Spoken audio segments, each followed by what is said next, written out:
সূর্য গ্রহণ লেগে গেল নাকি? হঠাৎ করে আকাশ অন্ধকার হয়ে গেল কেন? জিবরাইল বলেন, ইয়া রাসূলুল্লাহ, সূর্য গ্রহণ লাগে নাই, আপনার মুআবিয়ার জানাজার নামাজ পড়ার জন্য আকাশ থেকে অসংখ্য অগণিত ফেরেশতারা নেমেছেন। ফেরেশতাদের পাতার আড়ালে সূর্যের আলো অন্ধকার হয়ে গেছে। আল্লাহর নবী ডাক দিয়ে বলেন, জিবরাইল, মুআবিয়ার এত সম্মান এবং এত ইজ্জত হওয়ার পিছনে কারণ কি? যার জানাজার নামাজ পড়ার জন্য আকাশের ফেরেশতারা অবতীর্ণ হয়েছে জমিনের মধ্যে, এত সম্মান আর এত মর্যাদা হওয়ার পিছনে কারণ কি? এমনি জিবরাইল বলেন, ইয়া রাসূলুল্লাহ, ইয়া হাবিবাল্লাহ, ওগো নবীজি, আপনার মুআবিয়া উনি সূরা ইখলাসকে উনি খুব বেশি মহব্বত করতেন। সূরা ইখলাস উনি বেশি বেশি উনি তেলাওয়াত করতেন বলে আল্লাহ রাব্বুল আলামিন ওনাকে সম্মান দান করেছে। সুবহানাল্লাহ। তাহলে সূরা ইখলাস উনি তেলাওয়াত এবং মহব্বত করার কারণে ওনার জানাজার মধ্যে অসংখ্য গণিত ফেরেশতা এসে গেছে। সুবহানাল্লাহ। আমাদের সমাজে দেখবেন, যদি কোনো লোক যদি মারা যায় আর তার জানাজার নামাজে যদি চেয়ারম্যান, মেম্বার সাহেব, এমপি, মন্ত্রী যদি শরীক হয়, লোকেরা দেখবেন বলে লোকটারা আমরা চিন্তা করছি, দেখো তার জানাজার নামাজ পড়ার জন্য চেয়ারম্যান সাহেব হয়েছে, এমপি সাহেব এবং মানে এমপি সাহেব হয়েছে, বড় বড় লোক হয়েছে, লোকটারা আমরা চিন্তা করছি না, লোকটার কত সম্মান। তাহলে চেয়ারম্যান আর এমপি আপনাকে আসতে করে যদি তার সম্মান হয়, আল্লাহর রহমতের ফেরেশতা যাদের জানাজার নামাজে শরীক হয় তাদের কত সম্মান। রাসূলের কাছে জিবরাইল বসা, হযরত জিবরাইল ডাক দিয়ে বলে, ইয়া রাসূলুল্লাহ, আপনার সাহাবী আবু যর গিফারী আসছে।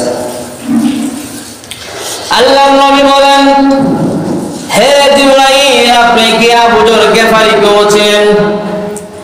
জিবরাইল আলাইহিস সালাম ডাক দিয়ে বলেন, ইয়া রাসূলুল্লাহ, ইয়া হাবিবাল্লাহ, আপনার সাহাবী আবু যর গিফারীকে শুধু আমি জিবরাইল নই, আকাশের সকল ফেরেশতারা আপনার সাহাবী আবু যর গিফারীকে চিনেন এবং আপনার সাহাবী আবু যর গিফারীকে তারা সম্মান করেন। নবীজি ডাক দিয়ে বলেন, আবু যর গিফারী এত সম্মান এবং এত মর্যাদা হওয়ার পিছনে কারণ কি? এমনি জিবরাইল ডাক দিয়ে বলেন, ইয়া রাসূলুল্লাহ, ইয়া হাবিবাল্লাহ, ওগো নবীজি, আপনার সাহাবী আবু যর গিফারীর সম্মান এবং মর্যাদা হওয়ার পিছনে কারণ হলো আপনার সাহাবী আবু যর গিফারী উনি সূরা ইখলাস উনি বেশি বেশি করে তেলাওয়াত করেন, উনি সূরা ইখলাসকে উনি মহব্বত করেন, ভালোবাসেন, যার কারণে আল্লাহ রাব্বুল আলামিনের সকল ফেরেশতারাও আবু যর গিফারীকে ভালোবাসে। তাহলে সূরা ইখলাসের কত ফজিলত, কত গুরুত্ব। আল্লাহর নবী বলেন, যদি কোনো মানুষ সূরা ইখলাস 100 বার যদি কোনো মানুষ তেলাওয়াত করে, আল্লাহ রাব্বুল আলামিন তার জীবনের তার 50 বছর গুনাহ মাফ করে দেন। সুবহানাল্লাহ। যদি কোনো মানুষ সকালবেলা ফজর নামাজের পরে সূরা ইখলাস 10 বার তেলাওয়াত করে, রাসূল বলেন এই সারাদিন ধরে তার সকল প্রকারের ওয়াসওয়াসা, সকল প্রকারের শয়তানের প্রমন্ত্রণা থেকে আল্লাহ তাকে হেফাজত করেন। সুবহানাল্লাহ।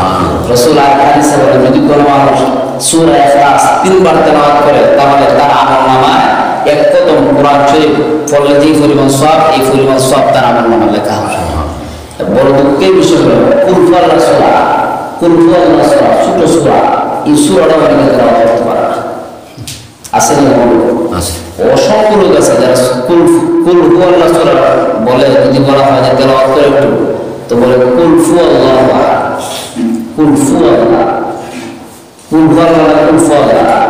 তাহলে কুল হুয়াল্লাহ যদি বলে আর নামাজের মধ্যে যদি বলে কুল হুয়াল্লাহ,